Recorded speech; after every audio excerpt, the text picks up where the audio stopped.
everybody. Welcome to the show. I'm Tawanda Coleman. We're starting things off today talking about a societal problem that could be affecting your children. So how much time does your child spend playing video games or on the computer? How about their phone?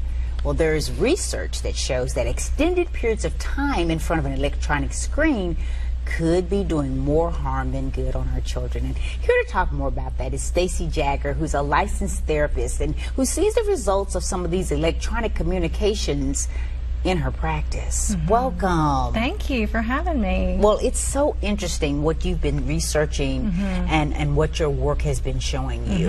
Talk a little bit, Stacy, about the research and the statistics that's the number of hours that our children spend in front of some sort of electronic media. Yeah, so research shows that children are on iPad, iPhone, computer, TV, Wii, video games about 7 hours a day. Wow. Yeah. And it also shows that a lot of times that our children are feeling less connected than ever, even though they're constantly on their phones or on their computers talking back on social media to their friends. So how is that possible that they're not feeling this connection? Well, there's reality and then there's virtual reality. So reality, we're using our 5 senses. So I don't know about you, but my favorite memory as a child was being in my grandmother's kitchen. So what could I hear? I could hear her singing. I could smell her apple pie. I could feel her love, and I was using my 5 senses, right? So virtual reality really means almost real. And we're not using our 5 senses when we're using virtual reality. So a child is not going to remember their best day of television. That's so true. Yeah. A lot of times we'll see or we'll hear about how often the kids are, we set them down in front of a TV to sort of entertain them, even when they're just like a toddler. So you can get a little work done around the house and the kids are sitting there watching their little movies or what have you. Is it too early? When is it too early to start our kids in front of a TV? Well, most pediatricians encourage you to wait till they're at least 2 years old. That's not possible for lots of families. And, screens are not the bad guy. It's the amount of screen time that is the bad guy. That creates a situation where over time the child ends up feeling very isolated because they're not getting enough eye-to-eye contact, they're not getting enough reciprocal play, and enough interaction with people. They're looking at screens. And they're not going outside to play. Right. Like you said, when I was growing up, hanging around with my grandma and watching her cook, and, we weren't constantly having that media in front of us. There are some physical and actual sort of mental types of things that transpire when there is that overstimulation from electronic media, and I think you're seeing this in your practice. Well, what I'm seeing is the frames per second that young children are watching. It's not necessarily the content, it's the frames per second that are so quick that the child's brain will hyper-focus on the frames per second, so that when you take the media away, their brains are actually still looking for that stimulation. So they want to be plugged back in. Wow. They're begging to be plugged back in because their brains are looking for, how can I be stimulated? Does that affect the way they interact with their parents or friends? Well, you tell me. Yeah. What are you saying? I'm just saying that there's not any interaction because they're sitting next to each other. Right. Both of them right next to each other, texting each other. Right. It's really a huge cultural problem right now that kind of needs to be put into a better perspective. It really does. Yeah. And I know you're working to try to help make that happen. And you're right now, you've got what you call the 30-day blackout that you're wanting to encourage families to try. Tell me a little bit about that. So about 5 years ago, I just had a crazy idea that I call the 30-day blackout. And what I tell the parents is what we're going to do. In order to get your child back, we're going to turn everything off for 30 days. So every iPad, iPhone, computer, TV, video games, we're going to turn it all off. And that is the point that parents look at me like I have about 7 heads. Right. Because they know the kids are going to just have a heart attack. Right. And so what I encourage is to blame the whole thing on me. Okay. So I'm the scapegoat. And the parents will go home and just say, you know what, guys, we're not connecting the way that we really want to. And for that reason, we're going to turn everything off. I've had children melt down in my office and have to be scooped up and carried away. I can believe when that. they find out they're about to lose their screens. But the way that it works is the first 5 days are extremely hard. Yes. So I prepare the family for that. And then the children walk through what I call the door of boredom. And when they walk through that door, they truly believe that boredom is going to kill them. But it's never happened. No, it hasn't. I don't think anybody's ever died from boredom. No.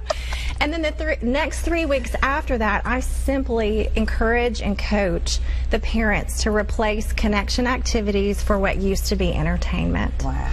And through that process, from day 1 to day 31, I wish that you could see what I see, because in the beginning, I can see a young child that can't even maintain eye contact for more than about 30 seconds. And at day 30, 31, they have a whole different experience of connection. And when they're mad at me in the beginning, they're very grateful and writing me testimonials at the end. I want to kind of go through the checklist, because these are things that during this time period of 30 days that you recommend and ask the parents and the children to do. And the first thing is to create a 1-page document. Stating that all electronics will be turned off for 30 days. Wow. And then once do they have to sign that? Yeah. So you're asking the parents and the child to sign. So I have found that unless the whole family does it together, it doesn't work. Okay. It simply will create a resentment in the children if the parents get to have screens and they don't. So I recommend either do it together as a family or don't do it at all. I think that's a great idea. You have to establish when and this is going to begin and end, right? So you would say... You just say, we're April 1st. And then we'll go for 30 days. That's right. And then at the end of the 30 days... So at the end of the 30 days, what I encourage is that screen time is now the dessert of your life rather than the main course. And for young children, I recommend screen time marbles. So you just get a little jar and put 7 marbles in the jar. And each marble equals 30 minutes to an hour of screen time. And they can spend their screen time as they want to throughout the week. If they have great behavior, you might want to add a marble to their jar, or if not, you know, if they're being disobedient, you have the option of taking a marble out. So you can't go back to the way things were before those 30 days and just think that everything is going to be fine. If you go back to what you've always done, you'll get what you've always gotten. Exactly, exactly. And then you recommend at least 5 minutes of special playtime to take place daily between the parents and each child. And this is each child? If That's right. That's what I recommend. 5 minutes per child of special playtime, where you simply don't ask any questions or give any critiques or commands, but you just reflect and imitate their play for 5 minutes. Okay, I like that. And as you said before, it's a whole family thing. And you say parents should reaffirm their commitment to only working during normal business hours. So they kind of really need to be there. Yeah, lots of parents will simply just decide from 6:30 at night till 6:30 in the morning is their special time to be present with their children, and they will let their clients know that they're not available for those 12 hours. That's great. Yeah. And then you also recommend nightly check-ins. Yeah.